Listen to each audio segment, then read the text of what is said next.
मेरे साथ आज मौजूद हैं बेहद खास मेहमान अभिषेक शर्मा जी, जो कि सीकर स्थित पाठशाला के हेड हैं। आपका स्वागत है। धन्यवाद। जेईई एडवांस की परीक्षा 28 अगस्त को होनी है। पूरे भारतवर्ष के विद्यार्थी इस परीक्षा में बैठेंगे। 3 दिन शेष रह गए हैं। परीक्षा हो या फिर युद्ध, इसके लिए रणनीति बनानी चाहिए। सबसे पहला सवाल आपसे यह है शर्मा जी कि इस परीक्षा की रणनीति क्या होनी चाहिए, क्योंकि अब केवल 3 दिन शेष रह गए हैं। राजेंद्र जी, सबसे पहले तो मैं जो भी बच्चे यहाँ तक सफर तय करके आए, सबसे पहले उन्हें अपनी शुभकामनाएं देना चाहूँगा कि बच्चा जो भी आपने अभी तक मुकाम हासिल किया है वहाँ तक पहुँचना बिल्कुल आसान नहीं है जी। और आगे के जो आने वाले दिन है, मैं चाहूँगा कि आप खुद को प्रेशर में ना रखें, नेचुरल रह के जो आपका है आप एग्ज़ाम को अटेम्प्ट करिए और उम्मीद यही रहेगी कि आप। बहुत से विद्यार्थियों की एक सवाल है कि वो क्या पढ़ें और क्या छोड़ें। किसी को लगता है कि अब कुछ 1-2 यूनिट बकाया है, मैं उनको पूरा कर लेता हूँ, क्या ऐसा करना चाहिए? राजेंद्र जी, इसमें मैं अगर आपको अपना इनपुट देना चाहूँगा तो मैं बच्चों को यही सजेस्ट करूँगा कि आप फिलहाल नया कोई भी टॉपिक ना छेड़ें जी। जो हो चुका है आप उसी पे रिवीजन करें, उसी की रिवीजन करें। ठीक है। लेकिन परीक्षा में कई विद्यार्थियों का ऐसा मानना है या फिर कई ऐसे जो रायचंद है वो कहते हैं कि नहीं, फिजिक्स वाला अगर शुरू नहीं किया आपने सबसे पहले फिजिक्स को सॉल्व करना चाहिए तो आपका पेपर पूरा गलत हो जाएगा। सत्य क्या है? सर, इसमें मैं कहना चाहूँगा कि रणनीति क्या है, कई बार ये स्टूडेंट टू स्टूडेंट बदल जाती है। बट हमारा जो मानना ये है कि आपका जो स्ट्रॉन्ग सब्जेक्ट है वो बच्चा उसे से शुरुआत करे। सबसे पहले उन प्रश्नों को हल करे जहाँ बच्चे को देखने के बाद लगता है कि हाँ ये मेरे से हो जाएंगे। अक्सर विद्यार्थियों की एक शिकायत होती है कि मेरे पास समय नहीं रहा, मैं पूरे प्रश्न सॉल्व नहीं कर सका, और लगता है कि कहीं ना कहीं टाइम मैनेजमेंट का अभाव रहा। क्या आप मानते हैं कि टाइम मैनेजमेंट बहुत जरूरी है? बिल्कुल बिल्कुल राजेंद्र जी, बिकॉज अगर मैं बात करता हूँ एग्जाम्स की, बड़े एग्जाम्स की, तो ये इनमें क्या है, टाइम स्टिपुलेशन रहता है, मतलब समय का प्रतिबंध रहता है आपका जी। अगर मैं समय का प्रतिबंध हटा दूं तो शायद ही ऐसा कोई सवाल होगा जैसे बच्चा नहीं कर पाए जी। तो टाइम मैनेजमेंट के लिए जो मैं बच्चों को सुझाव देना चाहता हूँ ये कि आप लोग उन प्रश्नों से शुरुआत करें जिन्हें देखने के बाद आपको लगता है कि इनका हल आप निकाल पाएंगे। दूसरे लेवल पे आप उन क्वेश्चंस को निकालना शुरू कर सकते हैं जिन्हें देखने के बाद लगता है शायद कोशिश करेंगे तो हो जाएंगे। और तीसरा जो लेवल है वो वैसे उन क्वेश्चंस को आपको देखना है जिन्हें देखने के बाद लगता है इन्हें करने में शायद मुश्किलें आने वाली हैं। तो ये चीजें कहीं ना कहीं आपको थोड़ा बहुत मदद करेंगी टाइम मैनेजमेंट करने के लिए। कुछ विद्यार्थी पहली रात को बहुत मेहनत करते हैं, रात को सोते नहीं है, उनको लगता है कि ये प्रश्न रह गया है, इस प्रश्न को मैं सॉल्व कर लेता हूँ, ये इंपॉर्टेंट है। क्या ऐसा करना चाहिए? राजेंद्र जी, बिकॉज मैं ये चीज़ मानता हूँ कि ये समय कहीं ना कहीं दबाव वाला होता है जी। बच्चा बहुत ज़्यादा दबाव से गुजर रहा हो तो उस टाइम पे बच्चों को लगता है कि शायद ये कर लूँ तो ये भी चीज़ें हो जाए, तो बच्चा कुछ भी छोड़ना नहीं चाहता। बट अक्सर मैं ऐसे में बच्चा क्या है, कहीं ना कहीं गलतियाँ कर बैठता है। तो मैं बच्चों को ये सुझाव दूंगा कि बेटा शांत रहिए, आप जो कर चुके हैं उसे दोहराइए। नया कई बार करने पे क्या है, हम लोग विचलित हो जाते हैं, गलतियां कर बैठते हैं, तो अक्सर उसका खामियाजा हम लोगों को भुगतना पड़ता है।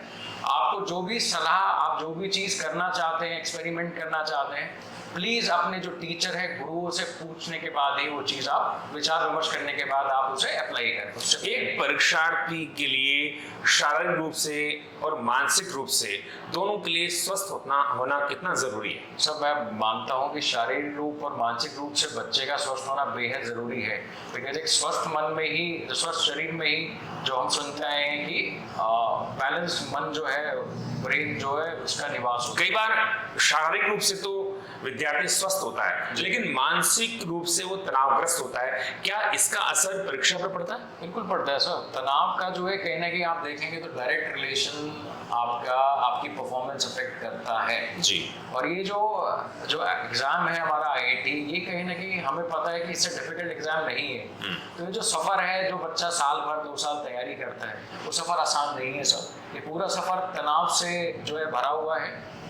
तो आत्मविश्वास का होना कितना जरूरी हो जाता है जब परीक्षा बिल्कुल पास होती है? सर, क्योंकि आत्मविश्वास ही है जो आपको मुश्किलों से बाहर निकालने में मदद करता है। तो मैं इसमें यही कहना चाहूँगा कि बेटा अपने ऊपर कॉन्फिडेंस रखिए आप, क्योंकि एडवांस तक पहुँचना अपने आप में बिल्कुल आसान नहीं है।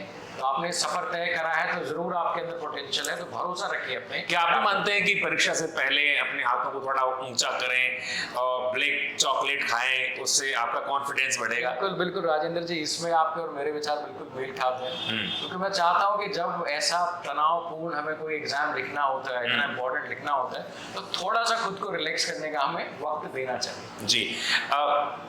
एक रात, यानी वो रात जो कत्ल की रात जिसे हम कहेंगे, उस रात को क्या करना चाहिए ताकि आपका पर्चा बहुत अच्छा निकले और परिणाम भी अच्छा निकले? मैं आपको यही सजेस्ट करूंगा बच्चे लोगों सबको कि आप खुद को बस किसी भी तरीके से तनाव से दूर रखिए, रिलैक्स करने की कोशिश करिए, कोई छोटी आप मोटिवेशनल मूवी देख लीजिए, परिवार वालों से बात करिए, क्योंकि उस टाइम पे आपका बेहद रिलैक्स रहना बेहद जरूरी है। कई बार विद्यार्थियों का पर्चा खराब भी हो जाता है जी। ऐसे में कोई मैसेज आप देना चाहिए? साहब मैं यही कहना चाहूँगा राजेंद्र जी कि बेटा सक्सेस मिलती है बहुत अच्छी बात है, लेकिन फेल होने का मतलब ये नहीं है कि आपके अंदर पोटेंशियल नहीं है। हमारे पास कल को चीज़ें नहीं भी होती हैं तो उसके भी प्लान्स होने चाहिए, तो आपको निराश होने की ज़रूरत नहीं है। एडवांस तक का सफ़र आपने तय किया है जो कि यकीनन बेहद मुश्किल है, और आप यहाँ तक आए हैं तो आप में काबिलियत है, भरोसा रखिए, देर सवेर आपको सफलता ज़रूर मिलेगी।